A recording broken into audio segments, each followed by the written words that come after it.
ہمارے اندر خوبیاں کیا ہونی چاہیے؟ ہم کیا خوبیاں پیدا کریں کہ ہم امام زمانہ کے سپاہی بن سکیں؟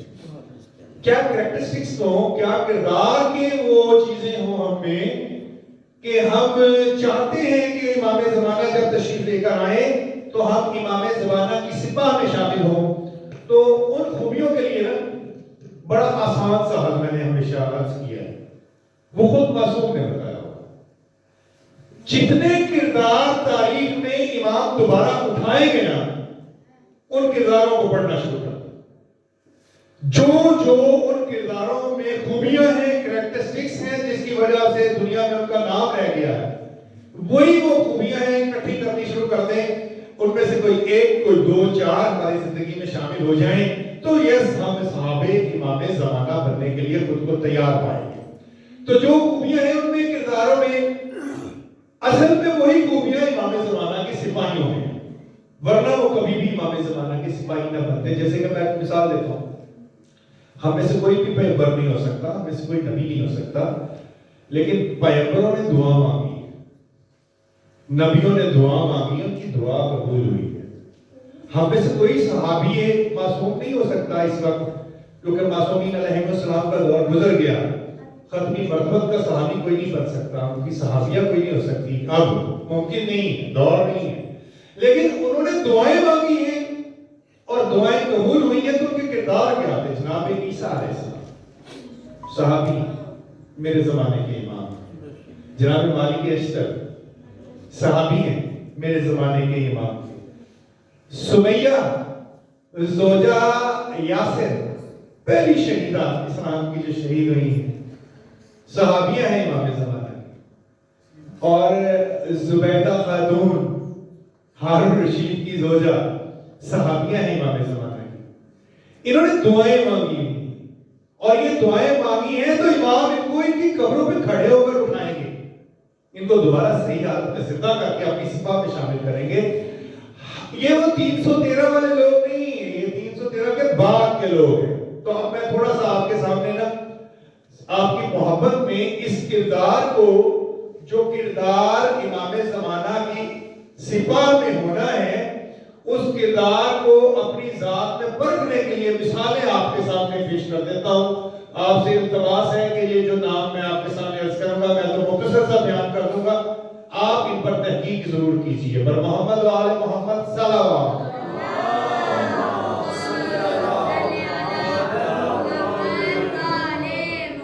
بار دیگر صلی اللہ علیہ۔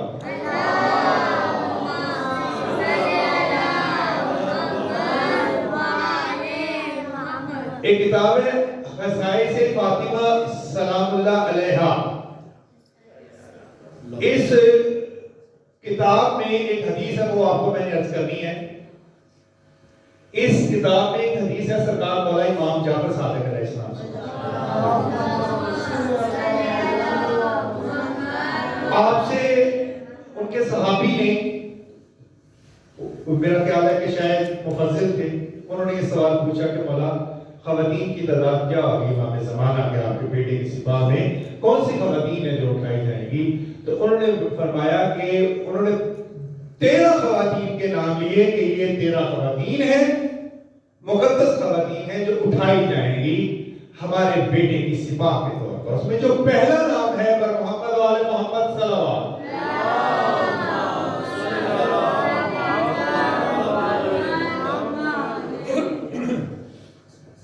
سیادہ مادشاہ یا مادشیہ، یہ کے ساتھ بھی لکھا جاتا ہے بعض کتابوں میں۔ بیوٹیشن، یہ لفظ کا ترجمہ بیوٹیشن، قبطی زبان کا لفظ ہے، قبطی۔ قبطی میں جو مصر کے رہنے والے لوگ تھے، فرعون، اہل فرعون۔ سیادہ مادشیہ پہلی خاتون ہے تاریخ میں اس لسٹ میں، اس فہرست میں۔ اچھا، یہ 13 خواتین کا مطلب یہ نہیں ہے کہ یہی 13 خواتین ہوں گی امام زمانہ کے ساتھ اور پھر دوبارہ ان 13 خواتین کا مطلب یہ نہیں ہے کہ یہ 313 والی 13 خواتین ہیں۔ 313 میں جو 50 ہیں وہ آج کے دور کی ہوں، خوبیوں میں یہ ہوں۔ پہلی خاتون جو زمین کی تہوں سے اٹھائی جائے گی، دوبارہ زندہ کی جائے گی رجت کے طور پر، وہ سیدہ مادشاہ۔ کون ہے؟ تعارف، ان کا کردار۔ تاکہ سپاہ قائم آل محمد کا کردار ہمارے سامنے آئے. مختصر عرض کروں ہم آپ کے سامنے. ایک بادشاہ بول رہا ہے زمانے کا جو ایڈیم بن گیا ہے. ایڈیم ہر کردار کو ظاہر کرنے کے لیے، خاص چیز کو ظاہر کرنے کے لیے اس کا نام دیا جاتا ہے. اس کا نام ہے فرعون. حالانکہ فرعون ایک سیریز تھی پوری بادشاہوں کی. فیروز ایک کے بعد دو بڑے بڑے اچھے گزرے ہوتے ہیں، بڑے بڑے نیک گزرے ہوتے ہیں. جیسے کہ جناب یوسف علیہ السلام جس دور میں زندہ تھے تب بھی تو ایک فرعون ہی تھا نا، اس وقت بھی فیروز تھا.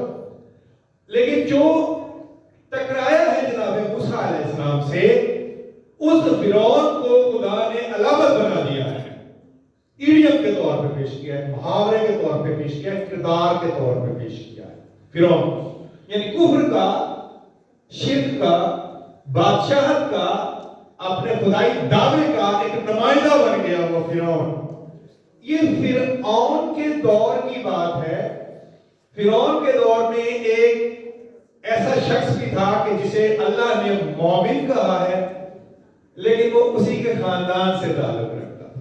مومن آل فرعون، قرآن کے علم ہے. فرعون کی نسل میں ایک مومن سے مراد یہی ہے نا کہ جناب موسیٰ علیہ السلام کے پیغام کو قبول کر چکا ہوا تھا. لیکن اللہ کہتا ہے اس نے اپنے ایمان کو دل میں چھپایا ہوا تھا. اس شخص کا نام مختلف تاریخ میں لکھا گیا ہے. فرامین معصومین علیہ السلام کے ذریعے ہمیں جو اس کے مختلف نام لکھنے ملے ہیں، ان میں سے حزقیل بھی ہے. حزقیل ایک پیغمبر کا نام بھی ہے. وہ پیغمبر اور وہ جناب موسیٰ علیہ السلام کے دور کے بعد کے پیغمبر ہیں، بہت بعد میں آئے. وہ پیغمبر ہیں جنہوں نے وہ گدھے والا واقعہ جن سے وہ مر گیا، وہ گدھا دوبارہ زندہ کیا 100 سال بعد. پھر ایک پوری قوم کو، قبیلے کو، مرے ہوئے کو زندہ کیا. انہوں نے ان سے باتیں کی، جاننا چاہتے تھے کہ خدا کیا کرے گا. وہ پیغمبر اور ہیں. کبھی زندگی میں وقت ملا تو وہ آپ کو بتاؤں گا مرفع قوم کا تصور کیسے واضح ہوتا ہے اس سے. یہ مومن آل فرعون تھا. بعض جگہ خالہ کا بیٹا تھا اور بعض جگہ پہ لکھا ہوا پھوپھی کا بیٹا تھا. اس بادشاہ کا، اس فرعون کا ایمان کو دل میں چھپائے ہوئے تھا. یہ وہی ہے جس نے جناب موسیٰ علیہ السلام کو محمد والے محمد صلی اللہ علیہ وسلم